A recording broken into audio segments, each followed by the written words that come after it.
Alright, folks, welcome back to Let's Get On With It Adventures. We're actually going back to the Sandbox of God this time. Didn't actually think I'd be doing another Let's Get On With It video of this, but I got a request from someone through a PM asking if I could record another Sandbox of God video, since apparently those are hard to find on the internet. So I figured, what the hell, let's give this another shot. So, if you watched the first video, you have a basic grasp of what the hell's gonna happen in the game. So, I ain't gonna baby you kids. I ain't gonna damn explain every single mechanic to you. I'm just gonna get on with playing. This time, we're not going to choose the options, which end up getting us screwed over by our man that we create. If you well remember, what happened was humans got too cocky and arrogant, and believed they no longer needed their god, that they were superior. And as a result, whenever they were contacted by that peaceful rabbit culture and attempt to make peace, they decided that they were such a threat they were going to cause nuclear war. The consequence of that is that it fucks over the entire planet, and they suffer huge score penalties in IQ, and so do you really. You suffer a huge score penalty. Everything is basically fucked to hell. It's most unfortunate, and as much as I like being the evil guy in games, it is kind of sad to see.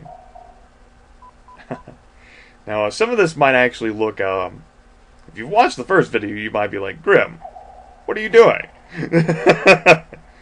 This looks exactly the same. It's not. Well, I guess right now it is, huh? Yeah, as it turns out, the evil path and the path that leads to nuclear war and the path that leads to peace are very similar. And so for the first few eras, you will see me do the same thing. It is only with the slightest path divergence in the order in which you do things that shifts the attitude that humans have towards you. But for now, I am the Lord your God. Look upon my works, ye mighty, and despair. I apparently decided that I was going to pull out some God and Ozymandias. Well, I guess you could reckon Ramses II to be a god. Or at least he was back in the day, huh? Shit, with as long as he lived, I'd be fucking terrified. Not to mention, he was the Pharaoh. Oh yeah, there's not a problem with that. Oh yeah, right. Fuck you, man. Solve this problem yourself. Some of the events in the game will only occur, that actually is kind of cut out of the recording video. You can see that well enough, though. Some of the events in the game will only occur if your humans or your rabbits will have a certain level of IQ. Thus, it's important that you know the exact cycle of what to do during these events. For example, if human IQ gets too high, man will rebel against you and declare that they no longer need you as a god. Whereas if it gets too low, then you won't be able to do some of the activities in later eras, and so you will not be able to get the highest rank of 1. Which is, I mean, you can play this sandbox however the hell you want, but not really, you won't be able to get the peace unless both of them are developed far long enough.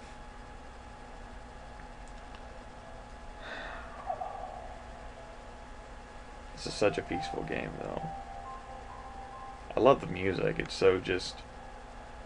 It just fits in well with this. This isn't exactly a fast game. I mean, not a fast game, a slow game, especially not with that speeder slider up so much. That makes it really quite helpful. So I'm going to take a break. Let people do what they need to do. The rabbits want even more power. Well, I'm a kind and generous soul. So there, now they're walking upright. Now we're going to send a plague. But the humans can take care of this just fine. There, the sale of farmland. If you were sneaky and decided to plant your farmland after you send the Plague of Flies, that doesn't even pop up, so they don't have the opportunity to earn IQ points. Whereas if their IQ is too low, the whole farmland is lost. And yeah, kind of sucks. Rank for glorious. Woo-hoo. They build a catapult. The catapult can fail train. If memory serves me correctly, if you fire that with too low of an IQ, it's been a few years, so, but I do believe that can happen, which is, as far as I know, quite funny, but it doesn't really help out their IQ. Also, I'm not sure why humans love gold and rabbits love silver. Yeah, I don't get it. Whatever. I'm gonna take a break. Do rabbits want even more power? Oh no, man wants a code of laws from the heavens. I can give them that. I mean, it's kind of hard for them to make a code of laws of their own from the heavens, so I presume they could make one on their own, but hey, they asked me. Whew. Now, naturally, I could have given them food storage and made them less hot and everything on their own, but hey, that's something on this world, so listen, bitches, don't question my decision-making. Now fire the catapults. Excellent. A defensive weapon against who? The rabbits? I don't appreciate that. You stay on your side of the river. Alrighty. We are coming up on another era. Wunderbar. Shut up. Next thing we're going to be doing is enriching the soil with oil. For the future, everybody. The future. Now, we're going to plant some silver. Here's the key difference, folks. If you send a bolt of lightning first, which I do in the other video, they learn from the lightning strike, and their IQ gets so high that they're able to filter out the blood with their technological advances. But let's send the plague first, so they aren't inspired by lightning.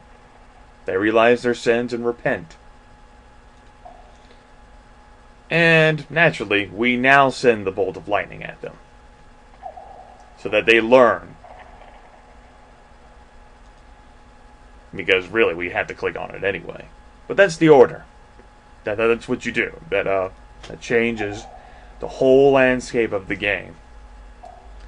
One choice order. Those rabbits are my kind of people, continuously thirsting for more power. But there you have it, folks. The one order difference. Wasn't that lovely? Now we have an oil derrick. Now we're going to grow some medicinal herbs.